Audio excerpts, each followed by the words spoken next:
VAT. When youth depressed, una kazi na serikali na pia kazi wenye wanafaa wao retirement. So mbona una tense na hata mood ya worry? Hakuna hata pesa ya kulipa peanuts. Siku hizi kila mtu anauza njugu. Si wenzetu wakati wa kura ndio wanakumbuka kutuita mandugu. Politicians wangekuwa na jali what we say, then parliament kungekuwa na headphones na sio speaker. Mchana wanalala bunge, usiku wanataka night allowance. Hatred ni mob, love ni rare. Ironically wa Kristo sisi ndio tuko na chuki sana. Ironically some of our favorite verses iko in the book of Romans. Wasikudanganye na words, body language can tell. Hakuna maji kwa mifereji na masaa ya kura wako very ready kutap talent. Walituahidi stadium lakini kwa grounds vitu ni different. Sijuzi muliona small fish akibreak the law anakujiwa. Lakini big fish akibreak the law Nurdin Haji. Nurdin, I'm checking. Really? Yeah. Bro, you killed it, man. Thank you so much. Last time I checked, you're cruising the world. Yeah, but I'm back. You're back now. Yeah, like I never left. I'm doing good. Na Mungu anasaidia. Yeah. Kila wakati. So I've been kama leo nimekuwa rehearsals for my show in December. Yeah. So I feel good. I'm in the mood. In December? 12th December. I'm celebrating 10 years of poetic justice. Wow. Yeah. Where will it be? It will be at the Kenya National Theatre. Awesome. We'll be having a whole orchestra band, music, a backline, a band, a musical, spoken word. King Kaka will be in the building. Actually, we'll be doing something together on the 12th of December. So I'll be doing a set, 1 hour 30-minute set. Right. Yeah. So unajua, it's been a very long weekend. Yeah. Tumona mambo mob. Manze. Switching of allegiance. Yani manze kuna wanasema finally now the president seems to be at peace. Yeah. So hopefully ata govern vile itafaa. Yeah. Hopefully ata sort out mavijana when it comes to jobs. Right? What stood out for you? I mean, there's been a lot of things that have been happening in the country ever since, especially you came back from your world tour. Yeah. What has stood out for you so far? Wow, so far, so many things have happened. The movement has been infiltrated. The spaces online, people are silent. And I don't know if the movement is stuck. People are, but I think the conversation is still going on. And what has stood for me is right now we are undergoing the revolution of the mindset, and people might be silent right now, even when the swearing in was going on.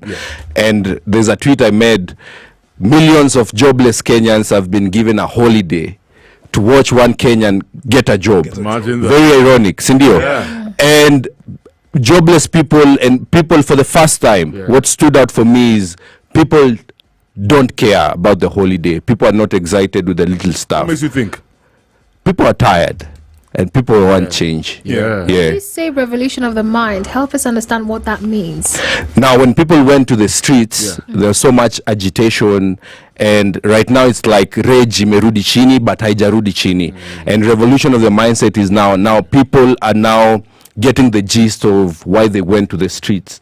People now are learning. We are doing civic education in matatus. Morara is doing his own stuff. We actually talk about that because great, very aggressive. Amazing. The plane in the matatus. So in June, we had some people going to the streets, and they were all about reject finance bill, but they didn't really get. Some people didn't really get why they were going to the streets. And right now is the time to re-energize and to understand why we were going to the streets, why we need to now participate, why we need to go to public participation.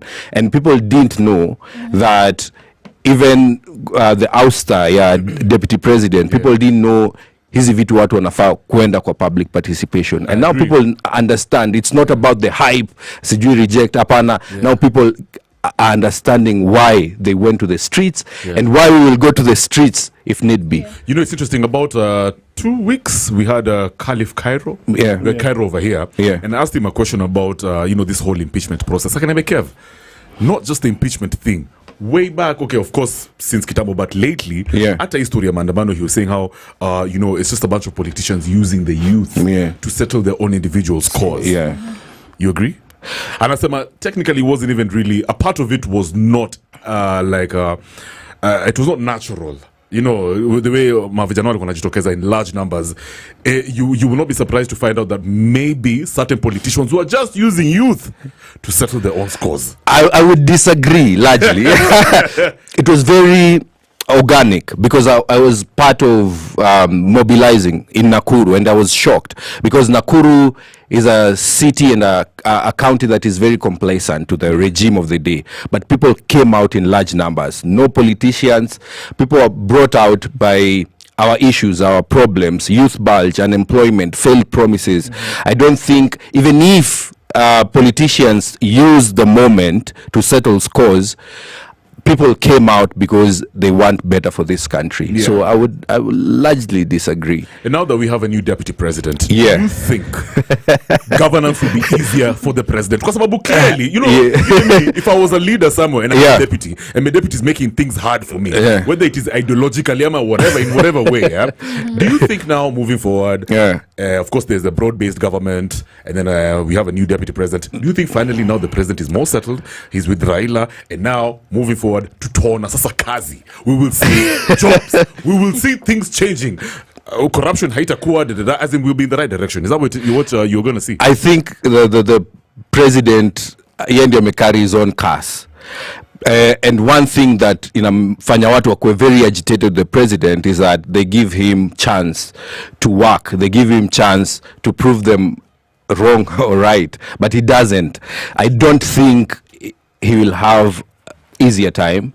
I think ameweka hapo Kindiki so that vitu zake zimove. I think he's all about his personal interest. Oh, really? Yeah. I don't think there'll be any major shift. I don't think. Yeah. He's his own problems. Yeah. Yeah. Hold on, Steph. But do you think Kenyans actually care about this whole new deputy president guy checking in?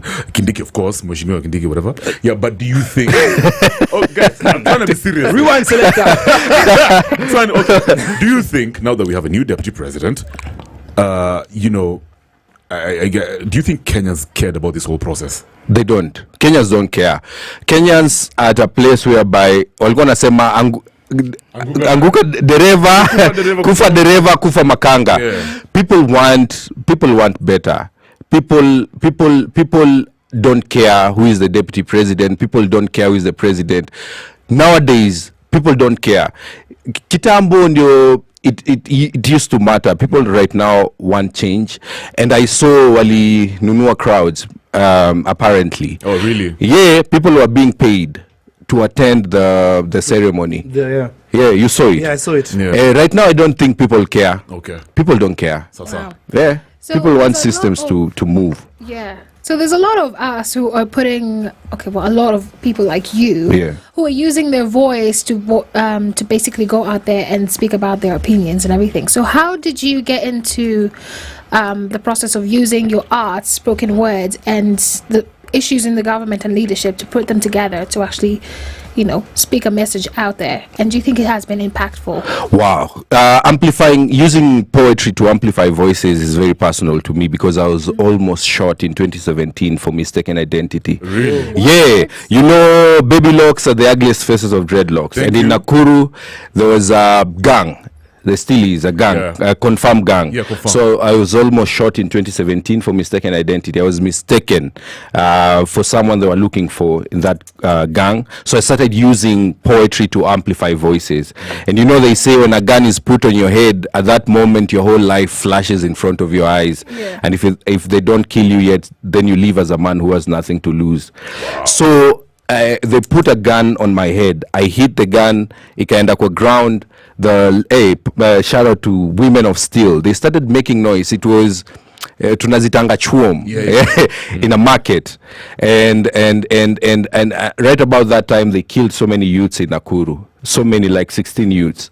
And now I had the video and I sent it to Boniface Mwangi, but he saw it way later on Twitter. That was in 2017. He was still using his platforms to advocate. Somebody was recording this? Someone recorded. Okay. They even left the gun hapo wakatoroka because people were very agitated. What? And they had they were plainclothes police. Right. So people didn't know if they were thugs. It was very crazy.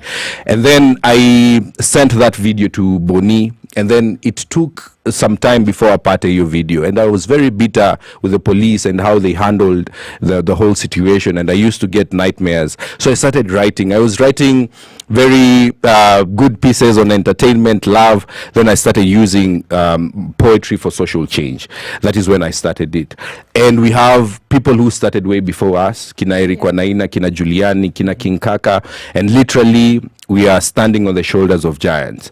And this fight did not start with Gen Zs out there listening. It didn't start with Gen Zs. It started with other people who died. And they say a country, the strength of a country is pegged on their story, because if we don't have a story, then there is no strength in the country. And since 1963, when we got an independence, our stories have not been told correctly. We celebrate the wrong heroes, we celebrate murderers, we celebrate corrupt individuals, and we leave people like General Baimungi Kina Muthoni wa Kirima, we leave people like DK, we leave people like Ngugi wa Thiong'o who went to exile, and now we're celebrating crooks who are YK92. So I started using poetry to tell our stories the way they're supposed to, because it's only in Kenya where those who fight for freedom never enjoy it. I want to say something on that point, because I know there's somebody, there's a great African writer, I can't remember the author of this book, Alisama. You know, it's only African winners during that colonial era who got the opportunity to write their own stories. When I say winners, I don't mean winners in terms of morals. I say winners in terms of people who accumulated resources. So they were mostly bad people. So they went and they wrote books and they went and manipulated media guys. So we keep on thinking, like you said, some of these YK92 guys, we think they're the ones who actually added value. But moving forward, I want to go back to your statement, Umesema, about, you know, you had a gun, you know, held up on your head, man. It's very cold. Very cold. You know, I've been in that situation as well. You have? Yeah. Oh, sorry. In 2020. Sorry. With my ex. But what was going on through your mind when that person put the gun on your head, bro? Were you thinking, you know what? I can't handle this. I'm even leaving this country. I can't. This is not my thing. I closed my eyes, and for a moment I thought I had died. And then I was very angry. So I hit the gun. I hit his hand, so the gun ilianguka that side. Ndio everyone else akaona kenye ilikuwa ina happen, ikaenda kwa barabara. So and I was very angry for quite some time, but before I started writing now, I became a master of my anger. So because I didn't want to write with that bitterness, so I mastered my anger before I started writing. But that point when the gun ilikuwa kwa on my head, I was very angry. I was very angry. I thought I had died for real. I can relate it, bro. And then you know that cold feeling. It's very cold. And three times. Three times. Oh, and I think they were intoxicated. And they were intoxicated, and they were looking at a phone and saying, "Ndio huyu, si huyu, ni huyu, tumalizane naye haraka."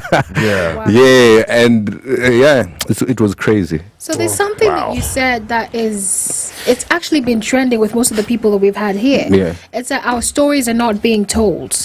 And we get other people to write our stories for us. So do you think that this the past generation has been kept, like they've been mummed, so they don't speak out their stories, and then we're the ones who have to tell what's actually going on? Yes, exactly. They have, because of what they've seen during the Nyayo era. It was very brutal. During the Kenyatta era, I lived through Nyayo era, and you couldn't talk about the president. You couldn't.